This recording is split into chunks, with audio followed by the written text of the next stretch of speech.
이채은 단편. 아버지의 혼. 1. 우리는 숭인동 산동네 판잣집에 살고 있었다.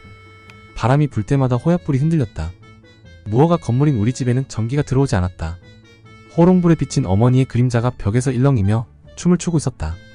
낙엽 밟는 아버지의 발자국 소리가 멀리서부터 바스락거리며 다가오고 있었다. 이른 봄날이었지만 산동네 골짜기에는 지난해의 낙엽들이 수북히 쌓여서 굴러다니고 있었다.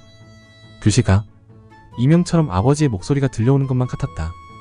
아버지는 술이 취해서 돌아오는 날이면 그렇게 멀리서부터 나를 부르며 집으로 들어오곤 했었다. 6살 어린 아이인 나는 아버지가 죽은 것을 알고 있었지만 휑하니 문이 열리고 아버지가 집 안으로 들어오는 것만 같았다.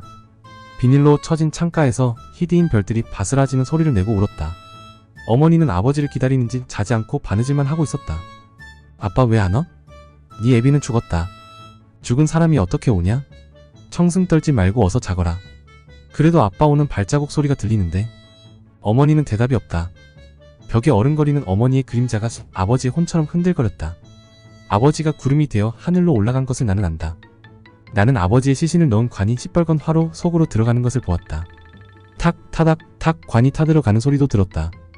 그리고 화장터에서 굴뚝을 통하여 하늘로 올라가는 아버지의 하얀 연기를 보았다. 누군지 모르는 아저씨가 중얼거리는 소리를 들었다. 내 아버지의 혼이 구름되어 떠나가는구나. 나는 그 투명한 연기가 집안으로 스며드는 것을 보았다. 아버지의 혼이 어머니의 몸에 스며들어서 출렁거리고 있었다. 나는 겁먹은 눈으로 그것을 보았다. 그러나 나는 하나도 무섭지 않았다. 어머니가 불을 끄고 눕자 아버지의 혼은 슬그머니 밖으로 나갔다. 내가 잠들 때까지 아버지의 혼은 발자국 소리를 내며 창밖을 거닐고 있었고 바람 소리로 노래하며 나를 잠재웠다. 그날 이후 아버지는 삶으로서가 아니라 죽음으로서 나에게 남아있기 시작했다. 아버지는 삶 이전에 나에게 죽음을 가르쳐 주었다. 2. 아버지가 돌아가신 후 어머니는 봉투 붙이는 일로 우리 두 모자의 생계를 꾸려나갔다. 그러나 먹고 살 수는 있어서도 집세를 내기까지는 힘이 들었던 모양이었다. 바람에 흔들리는 그 판잣집에도 주인이 있어서 이따금 그 험악한 얼굴을 디밀고는 어머니를 탁달하곤 했다. 그해 여름 어머니는 아버지의 친구인 독고 아저씨 집으로 이사를 하고 아저씨가 다니는 청계천변 염색 공장에 일자리를 구했다. 아버지가 세상을 떠난 이후 독고 아저씨는 아버지 대신 우리 집 살림 걱정을 해준 유일한 사람이었다. 아저씨의 집은 우리 집 건너편 언덕에 있는 허름한 판잣집이었다.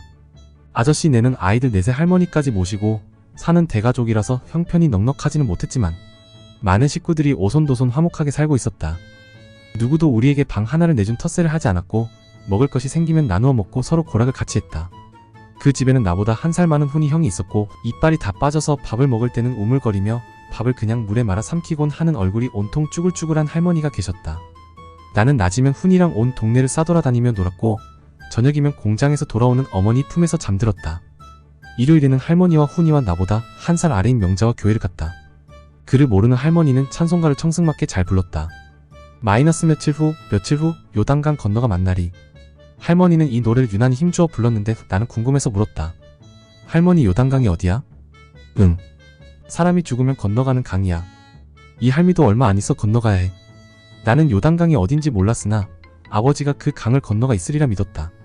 할머니는 교회의 딱딱한 나무 의자에 앉아있기가 힘들어서 방석을 갖고 다녔는데 그 방석을 들고 다니는 것은 내가 자청한 내 몫의 일이었다.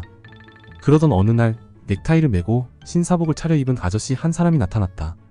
두 번째 그 사람이 나타났을 때 나는 어머니의 볼에서 빨갛게 피어오르는 홍조를 보았다. 그래서 나는 그 사람이 무척 싫어졌는데 얼마 후 어머니는 나를 돕고 아저씨 네에 맡기고 그 사람에게 시집을 갔다. 어머니는 한 달마다 나를 보러 왔다. 나는 저승에서 돌아온 어머니를 반기듯 반겼고 그 치마 폭에서 떨어질 줄을 몰랐다. 내가 어머니의 품에서 떨어지지 않으려고 하자 어머니는 나를 재워놓고 가버리곤 했다. 그래서 나는 다시 어머니가 나를 찾아왔을 때 어머니에게 다시는 나를 버리고 도망가지 않는다는 다짐을 수없이 받았고 밤이 와서 졸음이 와도 여간에서 잠을 자지 않았다. 나는 두 눈을 말똥말똥 뜨고 어떻게 하면 어머니가 달아나지 않게 할 수 있는가를 궁리했다. 그러다 나는 매번 잠의 마술을 벗어나지 못하고 깊은 잠으로 골아떨어졌고 어머니는 매번 꿈결처럼 사라졌다. 나는 아침에 잠이 깨서는 몇 시간이건 지칠 때까지 울었다. 누가 무엇을 주고 아무리 달래도 나는 듣지 않았다. 3. 그 후 나는 독고 아저씨네 집에서 더부살이를 하며 어머니를 그리워하며 살았다. 아저씨는 조용한 분이셨고 그의 눈빛은 따뜻했고 동네를 둘러싼 산을 닮은 넉넉한 마음을 간직한 분이었다. 아저씨네 가족들은 나를 가족처럼 대해주었지만 나는 늘 외로웠다. 나는 어머니가 보고 싶어서 밤마다 눈물을 흘렸다. 어느 날 훈이가 말했다. 너희 엄마가 너를 낳지 않았대. 그래서 너를 버리고 시집 간 거래. 누가 그래? 나는 믿을 수 없는 그 소리에 발끈해서 물었다. 어른들이 하는 소리를 들었어. 나는 그 소리를 믿을 수 없었다. 하지만 그 후 나는 울지 않았고 어머니도 나를 찾아오지 않았다. 아저씨와 아줌마는 낮에는 공장에 나가서 일을 해야 했으므로 나는 훈, 명자, 그 아래 동생들과 할머니와 함께하는 생활에 익숙해져 갔다. 하루가 몇 주가 되고 몇 주가 몇 달이 되었다. 여전히 어머니가 보고 싶었지만 나는 점차 어머니의 부재에 익숙해져 가고 있었다. 나는 숭인동 계곡의 그림자와 바람의 속삭임 속에서 키가 자랐다. 작은 판잣집과 어머니의 품에 갇혀있던 나의 세상은 이제 숭인동 언덕 너머로 뻗어나갔다. 훈이는 나보다 겨우 1살 위였지만 세상 돌아가는 이치를 너무 잘 알고 있었다. 그는 멀리 동대문 박마장동에 비행장이 있다는 것도 알고 있었다. 나를 비롯한 또래의 친구들이 반신반의하자 그는 우리를 끌고 마장동행을 감행했다. 과연 거기는 비행장이 있었다. 우리는 철조망 너머에 있는 비행기를 보고 돌아왔다. 훈이는 딱지치기, 땅 따먹기, 다방구, 차치기 놀이에서도 월등한 능력을 보여주며 우리들의 대장이 되었다. 훈이가 초등학교에 입학했다. 갑자기 훈이가 사라진 시간 동안 나는 명자와 동생들과 노는 일에 심취했다. 훈이가 학교에서 돌아오면 아주 새로운 소식이나 신기한 이야기를 쏟아놓았다. 나는 그가 읽는 만화책을 같이 보며 한글을 배웠다. 훈이는 형제 이상의 존재가 되어 나침반이 되어주었다. 우리는 밤에도 동네 공터에서 노는데 익숙해져 있었다. 별빛이 쏟아지는 하늘 아래서 귀뚜라미 울음소리와 함께 웃음소리를 섞어가며 비밀과 꿈을 공유했다. 이듬해 나도 학교를 가야 할 나이가 되었다.